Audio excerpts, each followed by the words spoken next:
நண்பர்கள் அனைவருக்கும் வணக்கம். இந்திய அணியோட மூத்த சுழற்பந்து வீச்சாளர் அஸ்வின். அவர் இன்டர்நேஷனல் கிரிக்கெட்லேருந்து ரிட்டையர்ட் ஆயிருக்காரு. அதை சுற்றி தான் இப்போ எல்லா பேச்சுமே எழுந்துட்டு இருக்கு. ஏன் அவர் திடீர்னு ரிட்டையர் ஆகணும், அதுவும் மிட் ஆஃப் த சீரீஸில்? எப்படி 2014 தோனி மிட் ஆஃப் த சீரீஸில் ஆஸ்திரேலியாவில் ரிட்டையர்ட் ஆனாரோ அதே மாதிரி அஸ்வின் ரிட்டையர்ட் ஆயிருக்காரு.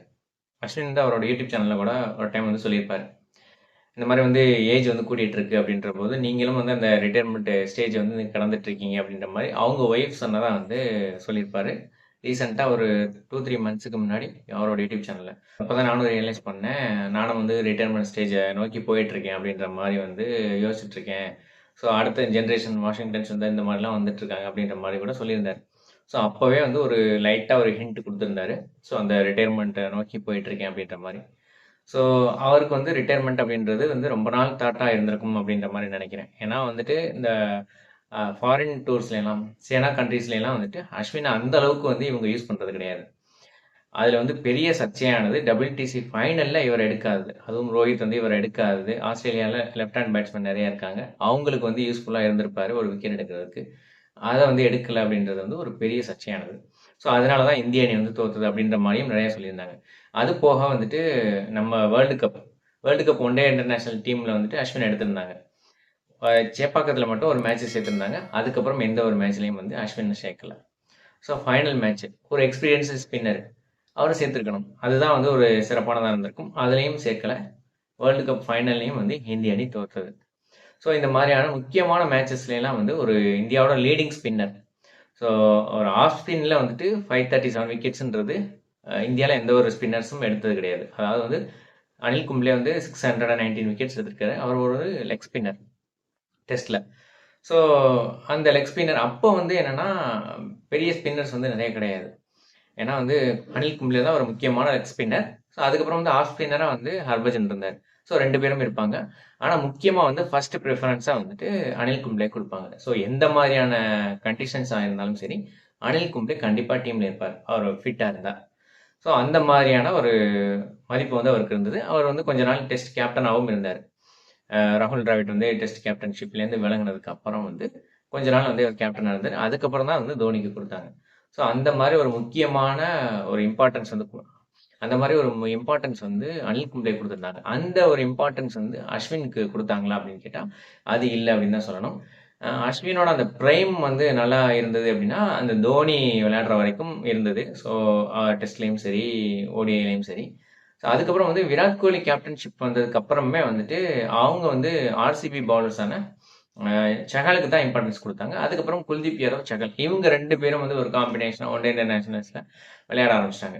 அதுக்கப்புறம் 2019 வேர்ல்டு கப் ஸ்குவாட்லேயே அஸ்வின் கிடையாது. ஸோ அந்த மாதிரி இருந்தது. அதுக்கப்புறம் 2022 T20 வேர்ல்டு கப்பில் வந்தார். ஸோ அதாவது ஒரு ஹிஸ்டாரிக்கல் விக்ட்ரி பாகிஸ்தானுக்கு எதிராக அதை பெற்றுக் கொடுத்தாருன்னு சொல்லலாம். அந்த மாதிரியான ஒரு thinking batsman, so plus bowler, அந்த மாதிரியான திங்கிங் ஒரு ஆல்ரவுண்டர்னு சொல்லலாம்.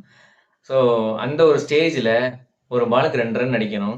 ஸோ அப்படி இருக்கும்போது அப்போ அந்த ஒயிட் பாலை கணிச்சு அதை விடுறதுன்றது பெரிய பெரிய எக்ஸ்பீரியன்ஸ் பேட்ஸ்மேன்னாலே முடியாது. ஆனால் இவர் பவுலிங் கம் ஆல்ரவுண்டர் தான். ஆனால் இவர் அந்த இடத்துல அந்த மாதிரி செஞ்சார். ஸோ அந்த மாதிரி டிஃப்ரெண்ட்டாக கற்றுக்கணும் அப்படின்ற மாதிரியான ஒரு மென்டாலிட்டி உள்ள ஒரு பவுலர். ஸோ அப்படி இருக்கிற ஒரு எக்ஸ்பீரியன்ஸான பவுலருக்கு உரிய மரியாதை இந்திய அணியில் கொடுக்கப்படலை அப்படின்றது தான் பல முன்னாள் வீரர்களோட கருத்தாக இருக்குது. முக்கியமாக நியூசிலாந்தோட 3-0 அப்படின்னு தோற்றதுக்கு அப்புறம் அதில் வாஷிங்டன் சுந்தருக்கு தான் இம்பார்ட்டன்ஸ் கொடுத்துருந்தாங்க. அவர் சிறப்பாகவும் பர்ஃபார்ம் பண்ணார். பட் இந்தியாவோட பேட்டிங் ஃபெயிலியர்னால அந்த சீரீஸ் ஃபுல்லாகவே தோத்துட்டோம். ஸோ இந்த ஒரு இடத்துல அஸ்வினை எடுக்கலைன்றது ஓகே, அஸ்வின் கண்டிஷன்ஸ்க்கு ஏற்றாப்புல எடுக்கிறாங்க அப்படின்ற மாதிரி ஒரு சப்பக்கட்டு கட்டுறாங்க. ஸோ இல்லை உண்மையே சொல்கிறாங்க அப்படின்னு வச்சுக்குவோம். ஆனால் எந்த ஒரு கண்டிஷனாக இருந்தாலும் பேட்ஸ்மேனுக்கு மட்டும் இந்த ரூல்ஸ் பொருந்தவே மாட்டேங்குது. விராட் கோலி எவ்வளோ ரன் அடிக்கலைனாலும் தொடர்ந்து டீமில் இருக்கிறாரு. ரோஹித் சர்மா எவ்வளோ ரன் அடிக்கலைனாலும் தொடர்ந்து டீமில் இருக்கிறாரு. ஸோ ரோஹித் சர்மா கூட கேப்டன் அப்படின்ற ஒரு ஸ்டேஜுக்கு இருக்கிறாரு அப்படின்னு சொல்லலாம். ஆனால் விராட் கோலியும் ரொம்ப நாளாக ரன் அடிக்காமல் ஸோ விராட் கோலிலாம் தொடர்ந்து ரன் அடிக்காமல் டீமில் நிலையான இடம் பிடிக்கும்போது அஸ்வினுக்கு மட்டும் அந்த ரூல்ஸ் ஏன் பொருந்தலை அப்படின்றது தான் பல பேரோட கேள்வியாக இருக்குது. பல இந்திய கிரிக்கெட் ரசிகர்களோட கேள்வியாகவும் இருக்குது. இந்தியாவோட மெயின் ஸ்பின்னர் அப்படின்னு கேட்டால் நம்ம யாரை சொல்லுவோம்? அஸ்வினை தான் சொல்லுவோம், டெஸ்ட்டில் பொறுத்த வரைக்கும். ஸோ ஒன் டே இன்டர்நேஷ்னல்லையும் அவருக்கு வாய்ப்பு கொடுத்துருந்தா அவர் சிறந்த பவுலராக நிரூபிச்சிருப்பார். ஆனால் அவருக்கு வந்து வாய்ப்புகள் மறுக்கப்பட்டது. ஸோ அதுக்கப்புறம் அந்த யங்கர் ஜெனரேஷனுக்கு வந்து கொடுக்கப்பட்டது. கும்ப்ளே அளவுக்கோ ஹர்பஜன் அளவுக்கோ எல்லா விதமான ஃபார்மேட்ஸ்லையும் வந்து தொடர்ந்து வாய்ப்பு வந்து அஸ்வினுக்கு கொடுக்கப்படலை. ஒரு சில வருடங்கள் வந்து கொடுக்கப்பட்டது. அதுக்கப்புறம் வந்து தொடர்ந்து வாய்ப்புகள் மறுக்கப்பட்டது. அதுக்கப்புறம் வந்து தன்னோட திறமையை அவர் நிரூபிச்சு அணியில் வந்து இடம் பிடிச்சிட்டே இருந்தார். அதுவும் வந்து ஒரு 36 வயசுலலாம் வந்து திரும்பவும் நிரூபிச்சு T20 வேர்ல்டு கப் அணியில் இடம் பிடிக்கிறதுன்றதே ஒரு பெரிய விஷயம். அந்த அளவுக்கு வந்து தன்னோட ஸ்கில்ல வந்து மென்மேலும் வந்து மெருகேத்தி அந்த அணியில இடம் பிடிச்சாரு அஸ்வின். அந்த அளவுக்கு ஒரு திறமையான வீரர். பெர்த் டெஸ்ட்ல வந்துட்டு இவரை டீம்ல எடுப்பாங்க அப்படின்னு எதிர்பார்த்தாங்க. ஆனா வந்து வாஷிங்டன் சுந்தரை வந்து எடுத்தாங்க. அந்த ஒரு நிமிடத்திலே வந்துட்டு அவர் ரிட்டையர்ட் ஆகலாம் அப்படின்ற ஒரு மைண்ட் செட்டுக்கு வந்துட்டதாகவும் சொல்லப்படுது. ஆஸ்திரேலியன் சீரிஸ்க்கு வந்து அவர் 5 டெஸ்ட்லயும் வந்து என்னை எடுத்தா நீங்க டீம்ல ஸ்குவாட்ல எடுங்க. ஸோ இல்லைன்னா வந்துட்டு வேணாம் அப்படின்ற மாதிரியும் முன்னாடியே கோரிக்கை வச்சதாகவும் சொல்லப்படுது. ஆனா வந்துட்டு பெர்த் டெஸ்ட்ல வந்துட்டு அவர் எடுக்கல. ஸோ அதுக்கப்புறம் வந்து அப்பவே ரிட்டையர்ட் ஆகுன்ற பிளானுக்கு வந்துட்டாரு. இருந்தாலும் வந்து ரோஹித் சர்மா வந்து இவரை வந்து கன்வின்ஸ் பண்ணி அந்த பிங்க் பால் டெஸ்ட்ல வந்துட்டு ஆட வச்சிருக்கிறாரு. ஸோ அதுக்கப்புறம் வந்து தேர்ட் டெஸ்ட்ல எடுப்பாங்க அப்படின்னு பார்த்தா தேர்ட் டெஸ்ட்லயும் வந்து இவரை தூக்கிட்டு ரவீந்திர ஜடேஜாவை எடுத்தாங்க. ஸோ அந்த மேட்ச் வந்து மழையினால பாதிக்கப்படுது. ஸோ ரவீந்திர ஜடேஜாவும் ஓகே நல்லா பெர்ஃபார்ம் பண்ணாரு, நம்ம அதை இல்லைன்னு சொல்லலை. பட் வந்து அஸ்வினுக்கு ஒரு ப்ரிஃபரன்ஸ் கொடுத்துருக்கலாம் அப்படின்றது தான் ஒரு கருத்தாக இருக்கு.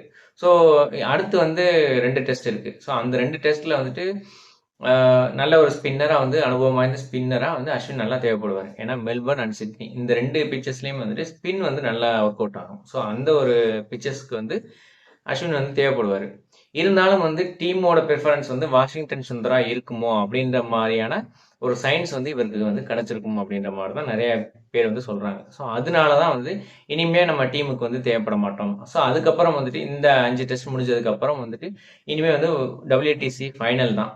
ஸோ அதுக்கு நடுவில் வந்து எந்த ஒரு டெஸ்ட் மேட்சும் கிடையாது இந்திய அணிக்கு. ஸ்ட்ரெயிட்டாக வந்து WTC ஃபைனலுக்கு ஒரு வேளை குவாலிஃபை ஆனால் அந்த ஃபைனலில் விளையாடுவாங்க. அப்படி இல்லைன்னா அதுக்கப்புறம் வந்து இங்கிலாந்து டெஸ்ட் சீரீஸ் தான். ஸோ அதுலேயும் வந்துட்டு டீமில் இடம் கிடைக்குமா என்ன ஏதுன்றது தெரியாது. ஏன்னா அப்போ வந்து அவருக்கு வந்து ஒரு 39 கிட்ட ஏஜ் வந்து போயிடும். ஸோ அப்படி இருக்கும்போது வந்துட்டு இப்போவே ரிட்டையர்ட் ஆகிடலாம் அப்படின்ற ஒரு மைண்ட் செட்டுக்கு அவர் வந்துட்டார். இது வந்து இந்திய அணியில் ஒரு குழப்பமான மனநிலை போயிட்டு இருக்கு அப்படின்றது வந்து வெட்ட வெளிச்சம் போட்டு காட்டுது. அதை முன்னாள் வீரர்கள் பலரும் வந்து சுட்டி காட்டுறாங்க.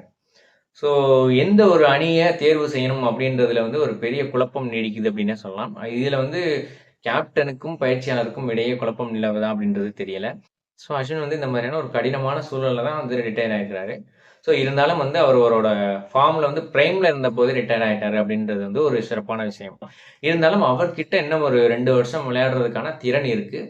ஆனால் அதுக்கான சந்தர்ப்பம் வந்து இந்திய அணியில் கிடைக்குமா அப்படின்றது தான் கேள்விக்குறியாக இருக்குது. ஸோ அப்படி இருக்கும்போது வந்து ஒரு பெஸ்ட்டான ஸ்பின்னர் அவர் வந்து டீமில் இடம் கிடைக்காம இன்னைக்கு இடம் கிடைக்குமா கிடைக்காதா அப்படின்ற ஒரு சந்தேகத்தோட இல்லை வந்து நீடிக்கிறது வந்து ஒரு கான்ஃபிடென்ட்டை கொடுக்காது. ஏன்னா நமக்கு இந்த மேட்ச் வந்து கண்டிப்பாக ஆடுவோம். இந்த மேட்ச்ல வந்து நம்ம 5 ஃபார் எடுப்போம் இல்லை வந்து ஒரு 3 to 4 விக்கெட்ஸ் எடுப்போம் அப்படின்ற மாதிரி முடிவு பண்ணுவார். ஏன்னா அவர் ஏற்கனவே சொல்லியிருந்தாரு கும்ப்ளேயோட 619 விக்கெட்டை வந்து நான் தாண்டணும். கும்ப்ளேயோட 619 விக்கெட்டுகளை தாண்டி 620 விக்கெட்டுகள் எடுத்துட்டேன், நான் வந்து டெஸ்ட் கிரிக்கெட்லேருந்து ரிட்டையர்ட் ஆயிடுவேன் அப்படின்ற மாதிரி கூட முன்னாடி ஒரு டைம் வந்து சொல்லியிருந்தாரு. ஸோ அந்த அளவுக்கு வந்து ஒரு ஒரு பேஷனாக வந்து கிரிக்கெட்டை விளையாடக்கூடிய ஒரு வீரர். ஆனால் வந்து திடீர் ஒரு மனமாற்றத்தினால அணியில் ஏற்பட்ட குழப்பத்தினால ரிட்டையர்மெண்ட் ஆகிட்டதா வந்து இப்போ சோஷியல் மீடியாவில் இதை பற்றி தான் பேச்சுகள் வந்து அதிகமாக இருக்குது. எனக்கு தெரிஞ்சு விராட் கோலி அண்ட் ரோஹித் சர்மா இவங்க 2 பேருமே ரிட்டையர் ஆகிடலாம். பும்ராக்கு வந்து கேப்டன்ஷிப்பை கொடுத்துடலாம்.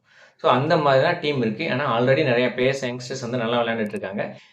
ரோஹித் சர்மா அண்ட் விராட் கோலி தான் ரிட்டையர் ஆகிருக்கணும். ஏன்னா அவங்க தான் வந்து வெரி புவர் ஃபார்மில் ரொம்ப வருஷமாக இருக்காங்க. ஆனால் வந்து அஸ்வின் வந்து அந்தளவுக்கு புவர் ஃபார்மில் போனதே கிடையாது. ஸோ அந்த மாதிரி ஒரு சூழலில் வந்துட்டு ரோஹித் சர்மா அண்ட் விராட் கோலி ரிட்டையர் ஆகிருக்கலாம் இன்ஸ்டெட் ஆஃப் ரவிச்சந்திரன் அஸ்வின். இருந்தாலும் வந்து ஒரு பிரைம் ஃபார்மில் வந்து ரவிச்சந்திரன் அஸ்வின் வந்து ரிட்டையர்மெண்ட் ஆகிருக்கிறாரு. ஸோ ஒரு பெரிய வெற்றிகள்லாம் கொடுத்துருக்கிறாரு. 2011 வேர்ல்டு கப்பில் வந்து ஒரு பெரிய கான்ட்ரிபியூஷன் பண்ணியிருக்கிறாரு. ஸோ அதுக்கப்புறம் வந்து 2013 சாம்பியன்ஸ் டிராஃபியில் அந்த ஃபைனல் ஓவர் இங்கிலாந்தோட ஸோ ஒரு ஸ்பின்னர் வந்து ஒரு பெரிய மேட்சோட ஃபைனல் அதில் வந்து ஃபைனல் ஓவர் போடுறதுன்றதே பெரிய விஷயம். அது சூப்பராக போட்டு அந்த ஒரு சாம்பியன்ஸ் டிராஃபியை வின் பண்ணுறதுக்கு ஒரு பெரிய தூணாக இருந்தார் ரவிச்சந்திரன் அஸ்வின்.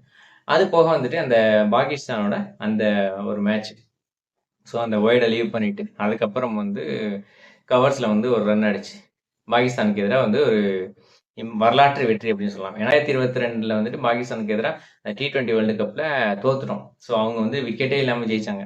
ஸோ அதுக்கு வந்து கண்டிப்பாக அடுத்த மேட்ச் வந்து ஜெயிச்சே ஆகணும் அப்படின்ற ஒரு சுச்சுவேஷனில் அந்த மேட்ச்சும் வந்து கிட்டத்தட்ட தோக்குற லெவலுக்கு போயிட்டு, விராட் கோலியோட ஒரு பெர்ஃபார்மன்ஸ் அண்ட் ரவிச்சந்திரன் அஸ்வினோட வந்து ஒரு பிரில்லியன்ஸ் இது 2 நாளையும் வந்துட்டு அந்த மேட்ச்லயும் வந்து வின் பண்ணாங்க.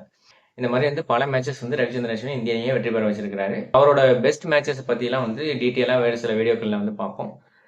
ஸோ ரவிச்சந்திரன் அஸ்வினோட ரிட்டயர்மெண்ட் அத பத்தின என்னோட தாட்ஸ தான் வந்து உங்ககிட்ட ஷேர் பண்ணணும்னு நெனச்சேன். இது வந்து உங்களுக்கு பிடிச்சிருந்துச்சுன்னா, இத வந்து லைக் பண்ணுங்க. இத எல்லாருக்கும் ஷேர் பண்ணுங்க. கிளிக் டிவி சேனலுக்கு சப்ஸ்கிரைப் பண்ணுங்க. நன்றி, வணக்கம்.